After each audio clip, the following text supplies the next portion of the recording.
Next सवाल की ओर चलते हैं। चलिए सवाल नंबर 3। सवाल नंबर 3 में क्या कह रहा है, जल्दी से फटाफट पढ़िए। सवाल नंबर 3 कह रहा है कि अभाज्य गुणनखंड विधि द्वारा, अभाज्य गुणनखंड विधि द्वारा निम्नलिखित पूर्णांकों, पूर्णांकों, यहाँ पर ऐसा लिखा जाना चाहिए था, थोड़ा सा गलत हो गया, पूर्णांकों, ठीक है, कोई दिक्कत नहीं, आपको पता तो चल रहा है ना कैसे लिखा जाना चाहिए था। मैंने और उसको गड़बड़ कर दिया, चलो मैं फिर से लिख देती हूँ।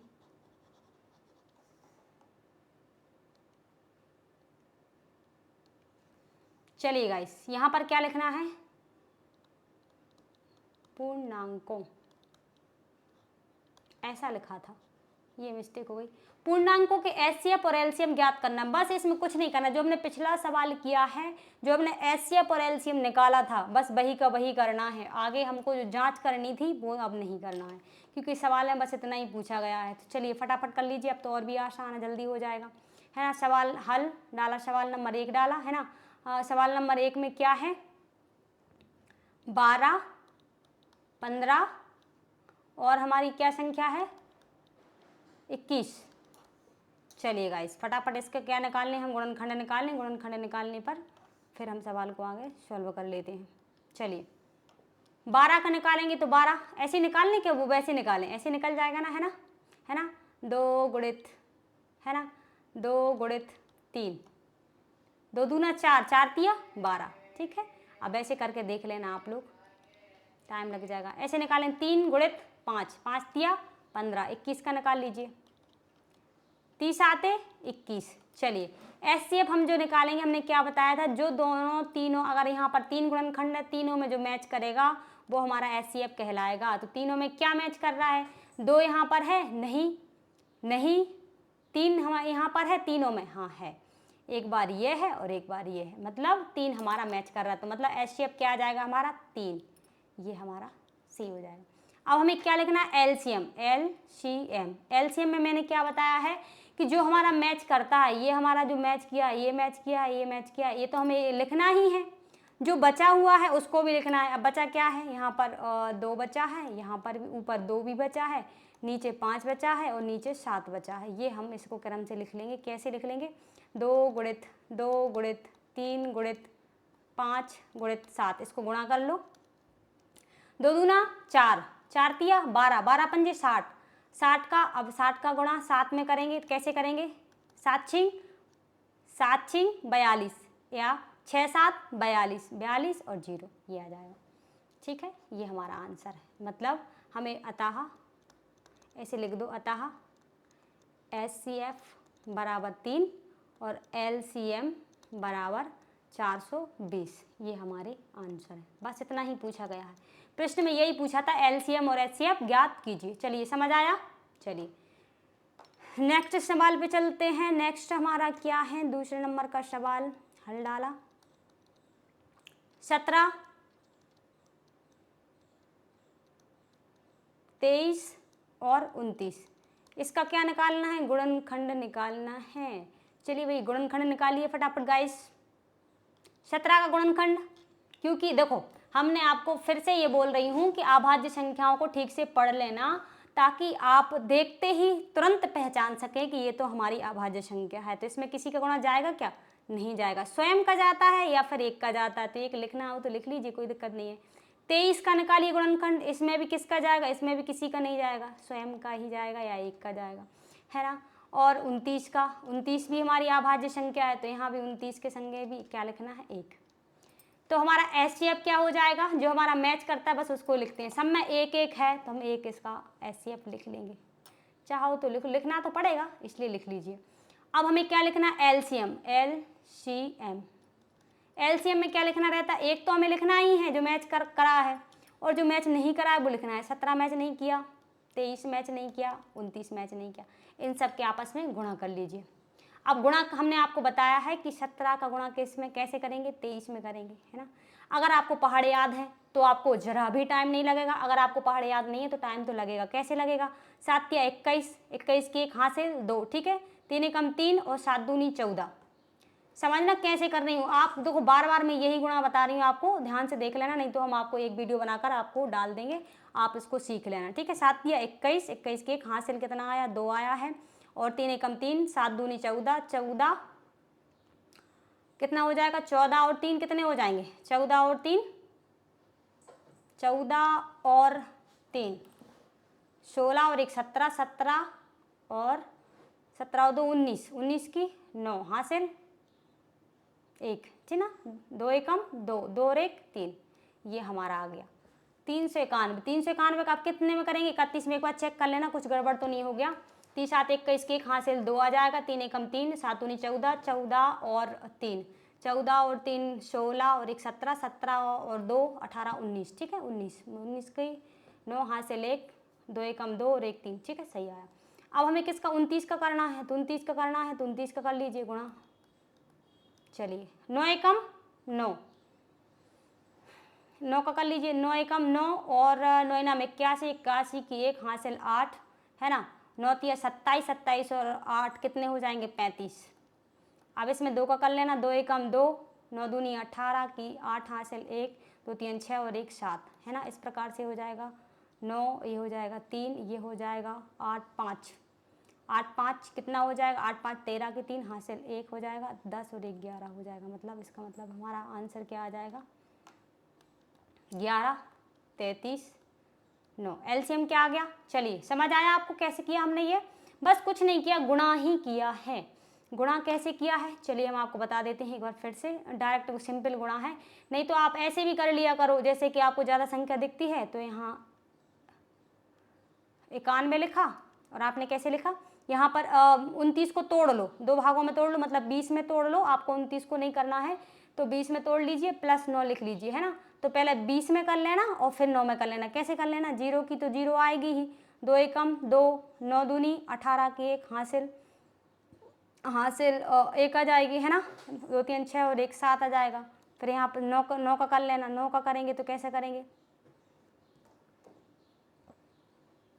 यहाँ पर ये गुणा गुणा मत लगाओ, ठीक है, डायरेक्ट लिख लो, गुणा लगाओगे तो दिक्कत हो जाएगी। चलिए ऐसे भी बता देते हैं हम आपको, दिक्कत हो जाएगी, है ना, तो ऐसे कर लेना। फिर 9 एकम 9, है ना, 9 नाम 81 की 1 हासिल 8, है ना, 9 तिया 27 और ये 35 हो जाएगा। इस प्रकार से जोड़ लेना, तो 9 के 9 हो जाएंगे, 3 के 3 हो जाएंगे, 8 8 5 13 के 3 हो जाएंगे, 7 10 और 1 11 ये हो जाएंगे। आ गया ना वही का वही। इस प्रकार से आप कैसे भी कर लेना, जैसा आपको अच्छा लगे वैसे कर लेना। देखो जितना सरल गुणा हो आप उतना सरल कर लिया करो, जरूरी नहीं कि ये हमने बताया ऐसे ही किया करो। हम ये जो सेकंड विधि बताई इस प्रकार से कर लिया। कोई बड़ी संख्या हो उसको जितना जीरो के पास हो सके, जीरो के पास तोड़ के कर लेने से और ज़्यादा सवाल सरल हमारा हो जाता है। चलिए गाइस, हमको क्या लिखना है, अब हमें लिखना है अतः, आंसर तो आ गया है, अतः एच सी एफ बराबर 1 और एल सी एम बराबर 11 33 9, ये हमारे आंसर है। चलिए गाइस, सवाल नंबर 3, सवाल नंबर 3 में क्या कह रहा है, सवाल नंबर 3 देख लीजिए, हल्लाला और 8 9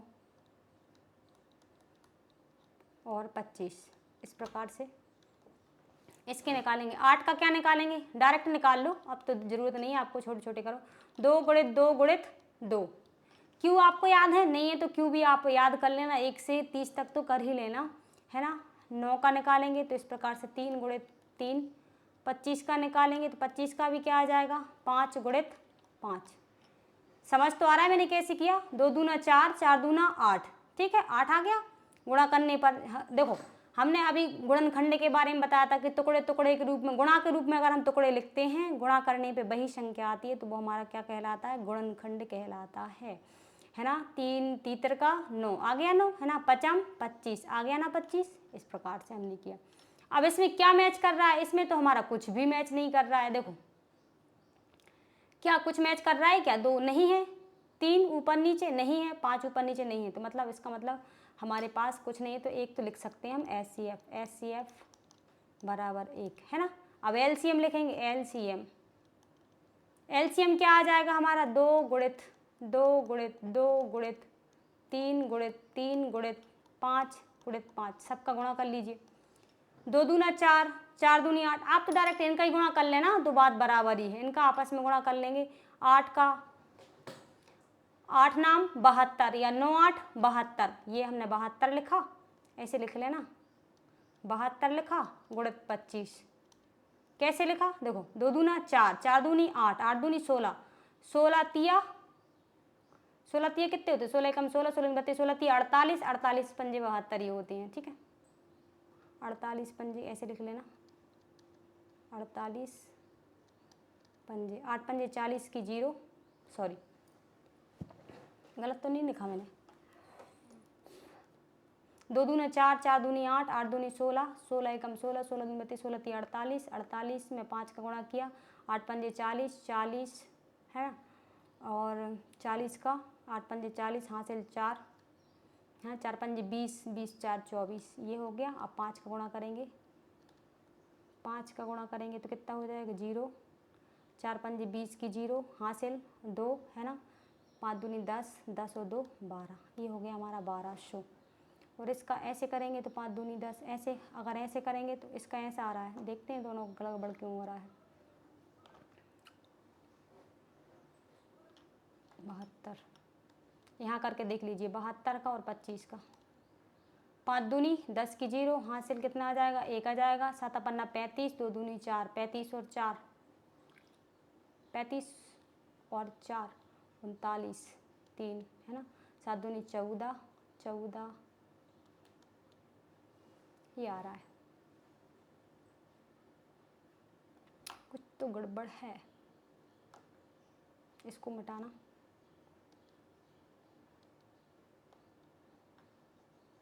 चलिए फिर से कर लीजिए, कोई दिक्कत नहीं है।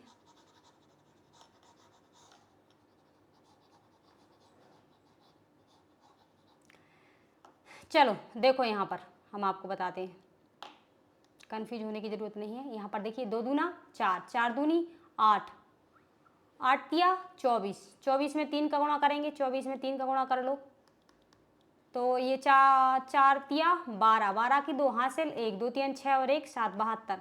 72 में हम किसका करेंगे, इतना किया है हमने, कितना किया था, 2 दूनी 4, 4 दूनी 8, 8 8 का 8 तिया 24, 24 का 3 में किया तो 72 आए। अब 72 का हमने 5 में किया, 72 का 5 में कर लो है ना, तो 5 दूनी 10 की 0 हासिल 1, और 7 पन्ना 35, 35 और 1 35 और 1 कितने हुआ, 36, 36 ठीक है। अब फिर 5 का कर लो, 0 की 0, 5 का 30 की 0 हासिल कितना आ जाएगा, हासिल आ जाएगी हमारी 1 और सॉरी 3, 7 5 का 30 की 0 हासिल 3 आ जाएगी, और हमारा 3 5 15, 15 और 3 18, ये हमारा आंसर आ जाएगा, ठीक है 1800। चलेगा इस अतः लिख लेना, SCF बराबर 1 और LCM बराबर 1800, ये हमारे आंसर हैं। क्लियर, चलिए ख़त्म। सवाल नंबर 4 पे चलते हैं। सवाल नंबर 4 में क्या कह रहा है, सवाल नंबर 4 पढ़िए। SCF हमारा ये दिया है, कितना दिया है, संख्याएं हमारी SCF की कितनी है, 306 और 657। इसकी जो हमारा SCF निकाल के दिया है इनने 9, और LCM ज्ञात करना है।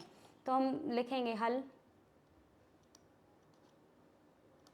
दिया गया है, ऐसे लिखेंगे दिया गया है, क्या दिया गया है, SCF बराबर कितना दिया है, 9 दिया है, और LCM ज्ञात करना है, LCM क्या करना है, ज्ञात करना है। तो चलिए SCF कितना दिया है लिख लेंगे हम, जो दो संख्याएं हमारी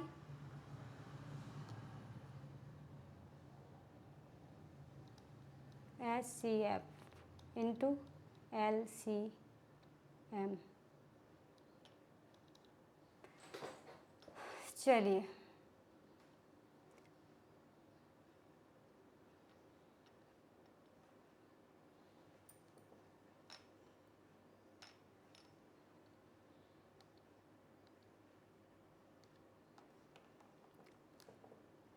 हमारा HCF कितना दिया है, HCF तो लिख लेना डायरेक्ट, यहाँ पर 9 दिया गया है। चलिए दिया है ना 9, LCM निकालना है। बराबर संख्या कितनी हमारी 306 गुणित 657, ये हमारा दिया है। अब जब हम LCM निकालेंगे, यहाँ से LCM निकालेंगे तो ये हमारी संख्या जो गुणा में है वो किस में चली जाएगी, इसके बटे में चली जाएगी। तो 306 ही है ना, 306 गुणित 657 बटे कितना हो जाएगा 9। चलो काट दीजिए, यहाँ पर कट रहा है क्या, कहीं देखिए, ये देखो ये यहाँ कट रहा है क्या, ये देखो 9 तिया 27 है ना, 3 से देकर देख लो, कोई दिक्कत नहीं। यहाँ पर देख लो 9 पन्ना 45 9 छिंग चंगा 9 7 63, 9 7 63, 7 बार गया, 63 से कितना बचा, 2 बचा, 27, 9 तिया 27, मतलब ये कट रहा है 9 एकम 9 और ये कट रहा है 9 7 63, ठीक है 63, तो यहाँ पर 2 बचेगा है ना, 9 तिया 27 73, ये आ जाएगा हमारा 306 इंटू 73। इनका आपस में गुणा कर लो, इसको आपस में गुणा यहाँ पर करके देख लीजिए, 306 गुणित 73, इसका 3 का गुणा करेंगे, 6 तिया 18 है ना, 73 का 9, इस प्रकार से 7 का कर लीजिए, 7 छिंग 42, 7 छिंग 42, 7 तिया 21, ठीक है। इस प्रकार से 8 3 और जो हो जाएगा हमारा कितना 10 3 13, 13 के 3 हाथ से लेक, ये 2 और 2, ठीक है। इस प्रकार से हमारा ये आंसर क्या आ जाएगा 22 33 8, ये हमारा क्या है LCM, यही हमें याद करना था, ठीक है। अतः हमारा LCM क्या हो गया, तो HCF तो हमें दिया गया था, कितना दिया गया था, यह हमारा यहाँ आ जाएगा, हमारा प्रश्न के स्थान पर आ जाएगा 22 33 8, ये हमारा इसका आंसर हो जाएगा। LCM HCF दिया था, LCM हमने निकाल लिया है। चलिएगा इस नेक्स्ट सवाल पे चलते हैं, सवाल नंबर 5। चलिए सवाल नंबर 5 ध्यान से पढ़िए। सवाल नंबर 5 में ये कह रहा है कि जांच कीजिए कि क्या किसी प्राकृतिक संख्या n के लिए संख्या 6 पे पावर n अंक 0 पर समाप्त हो सकती है। इसका कहने का मतलब ये है कि किसी भी संख्या जो प्राकृतिक संख्या हमारी होती हैं, जो 6 है हमारा, क्या वो 0 पे समाप्त हो सकती है। इसका मतलब ये है, इसका अगर हम गुणनखंड करेंगे तो कितना आएगा, गुणनखंड करके देख लीजिए, आप फिर जवाब देना, क्योंकि ऐसे आप जवाब दोगे तो सही नहीं होगा, सोच समझ के जवाब देना इसका, ठीक है। मैं आपको करके भी बता देती हूँ, आपको मौका भी दूंगी। चलिए जैसे कि इसका हम जैसे गुणनखंड निकालेंगे, 3 गुणित 6 निकालेंगे, तो ये 3 गुणित 2, चलिए ये इसका गुणनखंड निकालेंगे 6 का, तो क्या बनेगा 3 गुणित 2 या 2 गुणित 3, बात एक ही है ना। ये कह रहा है कि 6 की पावर n जो अंक 0 पर समाप्त हो सकती है, तो नहीं हो सकती है ना। क्यों, कैसे होगी समाप्त, अगर हमारे पास ये होता, कैसे होता, अगर हमारे पास ये होता कि 5 गुणित 2 होता, तो 5 दूनी 10, मतलब 10 0 आ रहा है ना पीछे, तो इसके करने के लिए हमें क्या चाहिए था, 2 तो हमारे पास था, लेकिन 3 के स्थान पे हमें 5 की आवश्यकता थी जब हमारा 2 आता, इसलिए हम लिख सकते हैं नहीं। यहाँ पर क्या लिख सकते हैं, नहीं, ये हमारा आंसर है। बताते हैं हम आपको और फैक्ट बताते हैं। चलिए देखिए, इसमें यह लिखा है कि समाप्त हो सकती है, तो नहीं हो सकती है ना। अब इसका कारण देख लीजिए, यदि कोई संख्या 0 पर समाप्त होना चाहती है तो उसका अभाज्य गुणनखंड कम से कम एक बार क्या होना चाहिए था, 2 गुणित 5 होना चाहिए, 2 गुणित 5 होना चाहिए, 2 इंटू 5 होना चाहिए के रूप में आना अनिवार्य था, है, ठीक है। क्यों, क्योंकि अगर 2 गुणित 5 होगा तो 5 दूनी क्या हो जाएगा, ये हमने अभी बताया 10 हो जाता, 10 हो जाता तो हमें 0 प्राप्त हो जाती है, 0 का बोल रहा है ना, 0 पर समाप्त होने। अगर किसी भी संख्या को 0 पे समाप्त होना है तो उसके लिए क्या जरूरत होगी, उसके लिए ऐसी संख्या की जरूरत होगी कि गुणा करने पर 0 आए। तो हमारे लिए 2 तो था ही, यहाँ पर 3 के स्थान पर 5 होना चाहिए था। अगर 2 पंजे 10 होता तो ही हमारा 0 संभव था, अन्यथा नहीं, है ना। तो इसका गुणनखंड 6 का हमने गुणनखंड करने पर क्या आया, 2 गुणित 3 आना है ना, आया है ना। और 2 गुणित 5 के रूप में 1 को आना चाहिए था, है ना, 1 को आना चाहिए था, 1 आना क्या है, यहाँ आना चाहिए था, आना ये गलत है आ। ठीक है गाइस, चलिए गाइस, के रूप में 2 गुणित 5 के रूप में, यहाँ मैं आना था, टाइपिंग में मिस्टेक हो गई, मैं आना था, अर्थात यह कभी 0 पर समाप्त नहीं हो सकती या हो सकता किसी भी प्राकृतिक संख्या n के लिए। ठीक है, खत्म, सवाल समझ आया। इसमें ये बस जांच करना था हमें कि किसी भी प्राकृतिक संख्या n के लिए 6 की पावर n, इसका कोई मतलब नहीं है, लेकिन वो लिखा है, कोई बात नहीं है ना। 6 का मतलब ये है, इसका जो गुणनखंड है, इसको गुणनखंड करने पर उसका मतलब कहने का ये था कि 0 पर समाप्त हो सकती है क्या, तो नहीं हो सकती ना, क्योंकि अगर 0 पर समाप्त हमें करना है तो हमें 2 इंटू 5 चाहिए था, 2 इंटू 5 चाहिए था, 2 पंजे 10, जब हमारा 0 आता, कम से कम एक बार तो आता ही आता है ना, इसलिए ऐसा नहीं आया तो हमने लिख दिया नहीं। ठीक है, यदि कोई संख्या 0 पर समाप्त होना चाहती है तो उसके लिए क्या करना पड़ेगा, कम से कम अभाज्य संख्या एक बार 2 गुणित 5 के रूप में आना पड़ेगा। ठीक है, ये हमारा सवाल है। चलिए नेक्स्ट सवाल पे चलिए, सवाल समझ तो आया ना। चलिए अब इस सवाल को देखते हैं। इसमें लिखा है व्याख्या कीजिए कि 7 इंटू 11 इंटू 13 प्लस 11 और 7 into 6 into 5 into 4 into 3 into 2 into 1 plus 5 अभाज्य संख्याएं क्यों हैं। ये कह रहा है कि अभाज्य संख्याएं क्यों हैं, इसलिए हैं, हम बताते हैं। चलिए हल कर लिए, देखिए इसको सॉल्व करने पे पता चलेगा। हमने आपको ये अभाज्य और अभाज्य संख्याओं के बारे में बताया है कि भाज्य संख्या वो होती है कि एक से अधिक संख्याओं से भाग चला जाए, या 2 से, ऐसे बोल सकते हैं 2 से अधिक संख्याओं का भाग चला जाए, उसे हम भाज्य संख्या कहते हैं। और अभाज्य संख्या भी बताया हमने कि जिसमें किसी भी संख्या का भाग नहीं जाए उसे हम क्या कहते हैं, अभाज्य संख्या कहते हैं। भाज्य संख्या हमने क्या बताया है कि भाज्य, ये बताया, थोड़ा सा लिख लो, भाज्य संख्या इसका बता देते हैं हम। भाज्य संख्या का मतलब है 2 से अधिक, 2 से अधिक संख्याओं का भाग चला जाए, भाज्य संख्याएं कहलाती हैं। ठीक है, भाज्य संख्याएं कहलाती हैं, इस प्रकार से हम कह सकते हैं। चलिए अब हम बताते हैं कैसे ये सवाल में ये भाज्य संख्या है। चलिए ऐसे लिख सकते हैं, यहाँ 7 गुणित 11 गुणित 13 प्लस 11, हमारा एक रूप है। दूसरा रूप ऐसे लिख सकते हैं, 7 गुणित 6 गुणित 5 गुणित 4 गुणित 3 गुणित 2 गुणित 1 प्लस 5। चलिए यहाँ पर आप देखिए एक संख्या मिस कर दी हमने, शायद गलत लिख दी यहाँ पर।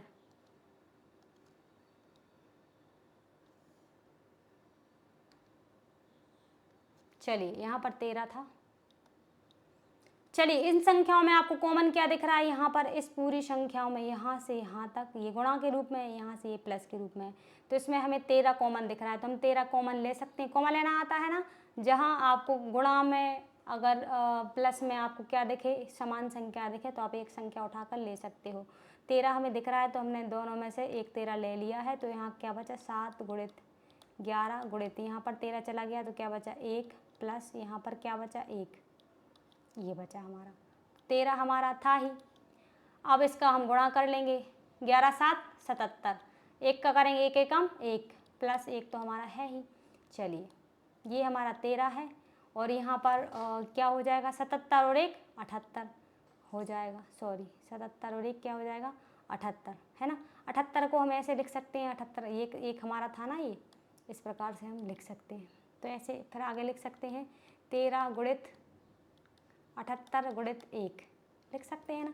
तो 2 से अधिक संख्याएं हैं यहाँ पर, है ना, 2 से अधिक हमने ये लिखा है ना, 2 से अधिक संख्याओं का भाग चला जाए या 2 से अधिक संख्याएं, तो ठीक है वो हमारी क्या हो जाती हैं, भाज्य संख्याएं होती हैं। ठीक है, इस प्रकार से हमने ये लिखा, एक संख्या ये हो गई, एक संख्या ये हो गई, ये संख्या ये हो गई। ठीक है, इस प्रकार से यहाँ भी चेक कर लेते हैं। तो यहाँ पर देखो आपको क्या कॉमन दिख रहा है, यहाँ पर कुछ दिख रहा है क्या, ये 5 है, ये 5 है, ये 5 है, ये 5 दिख रहा है और ये 5 दिख रहा है, ये प्लस में है ना, ये प्लस है हमारा। तो यहाँ से हमने 5 उठा के कॉमा ले लिया। यहाँ क्या हो जाएगा हमारा 7 गुणित 6, गुणित 1 बचा यहाँ पर, ठीक है, गुणित 4 गुणित 3 गुणित 2 गुणित 1 प्लस 1। इस प्रकार से हमारा बचा। फिर अगला करेंगे स्टेप। अगले स्टेप में क्या, इनका गुणा कर लीजिए। 7 छीन 42 और ये 42 हो गया, 42, 7 छीन 42, 42 एकम 42, बात एक ही है ना। 4 तिया 12 है ना, 12 एकम 12, 12 दूनी 24, ये हमने 24 लिखा। 24 का 1 में कर लेंगे, 24 एकम 24 प्लस 1। समझ आया कैसे किया मैंने? ये आ जाएगा, समझ नहीं आया तो हम फिर से समझा देंगे। अब 42 और 24 का गुणा कर लीजिए। ये 42 लिखा और ये 24 लिखा, इनका गुणा कर लीजिए। 2 चौके 8 है ना, 4 चौके 16 और 2 दूनी 4, 16 और 4 20, 20 की 0 हासिल 2, 4 एकम 4, 4 दूनी 8, 8 और 2 10, ये हो जाएगा। क्या हो जाएगा? 1008 प्लस 1, इनको जोड़ेंगे तो क्या हो जाएगा? 5 गुणा में तो है ही, इसको लिख लेंगे, चाहे तो ऐसे जोड़ के लिख लो, या ये कितना हो जाएगा, 1 जोड़ेंगे तो ये हो जाएगा 1009 इंटू 1 लिख सकते हैं, ठीक है, इस प्रकार से। अब ये इसलिए हमारी ये कैसी संख्या है, इसलिए ये हमारी भाज्य संख्या है, लिख सकते हो यहाँ पर। अतः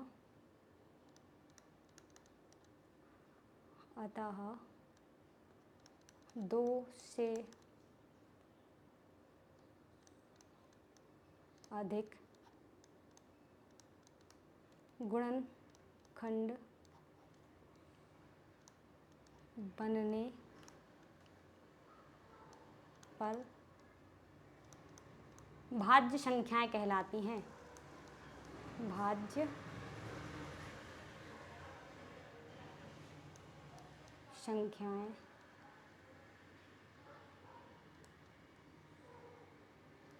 कहलाती हैं। चलिए ठीक है गाइस, समझ आया? चलिए नेक्स्ट सवाल पे चलते हैं।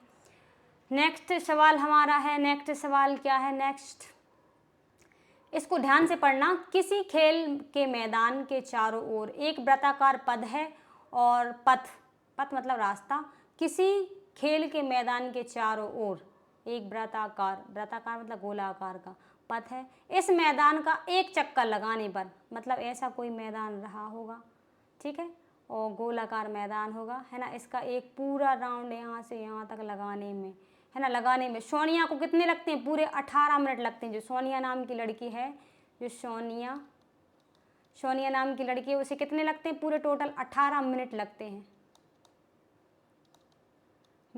हैं, ठीक है। जबकि इसी मैदान को पूरा चक्कर लगाने में रवि नाम के लड़के को कितने लगते हैं? 12 मिनट लगते हैं।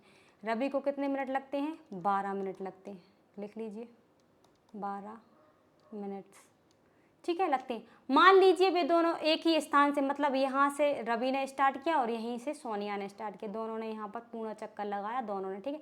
एक ही स्थान और एक ही समय, मतलब एक ही स्थान यहीं से और एक ही समय में चक्कर लगाना प्रारंभ करके एक ही दिशा में चलते हैं। एक ही दिशा मतलब ये भी यहीं को चलेगा, ये भी यहीं को चलेगा, तो कितने समय बाद पुनः यहाँ पर मिलेंगे, ये कह रहा है। नहीं है ये आपको बात समझ? ये कह रहा है कि देखो, हाँ, 2 लोग हैं, एक सोनिया और एक रवि, ठीक है। एक गोलाकार मैदान है, ठीक है, ये गोलाकार मैदान है। इसको पूर्णतः दोनों चक्कर लगाएंगे एक ही समय में और एक ही स्थान से, एक ही स्थान और एक ही समय में और एक ही दिशा में ये चक्कर लगाएंगे। ये सोनिया और रवि ये दोनों जा रहे हैं, ये दोनों गए यहाँ पर मिले। तो ये कह रहे हैं कि पुनः प्रारंभिक मिलने का समय बताना है अपन को, ठीक है। मिलने पर कितना समय स्थान पर दोनों एक ही स्थान पर पहुँचेंगे, तो हम इनका एलसीएम निकाल के कर सकते हैं। तो एलसीएम 18 का निकाल लो। 18 का खंड करेंगे तो क्या हो जाएगा? 3 गुणित 3, तीतर का 9, 9 दूनी 18, ये हो गया, ठीक है। 12 का कर लेंगे, खंड कर लो, है ना। 2 गुणित 2 गुणित, है ना, 2 दूनी 4, 4 तिया 12, ये हो गया। तो एचसीएफ क्या आया हमारा? एचसीएफ जो हमने मैच करता है वही लिखते हैं। तो यहाँ पर 2 भी में एक बार मैच कर रहा है, 3 एक बार मैच कर रहा है, तो 2 गुणित 3, ये हमारा 6 क्या आ जाएगा? एचसीएफ आ जाएगा, है ना। अब एलसीएम देख लीजिए,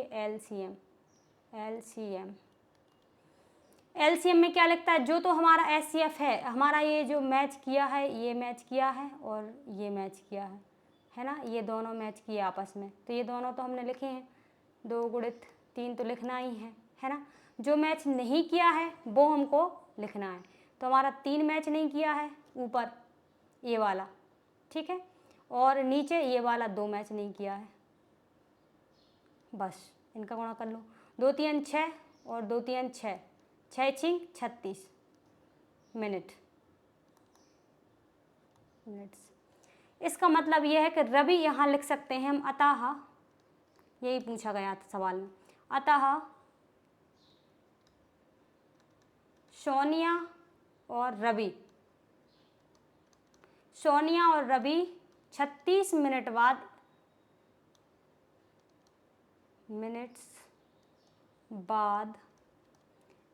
बाद एक ही स्थान पर पुनः, ऐसे लिख सकते हैं, पुनः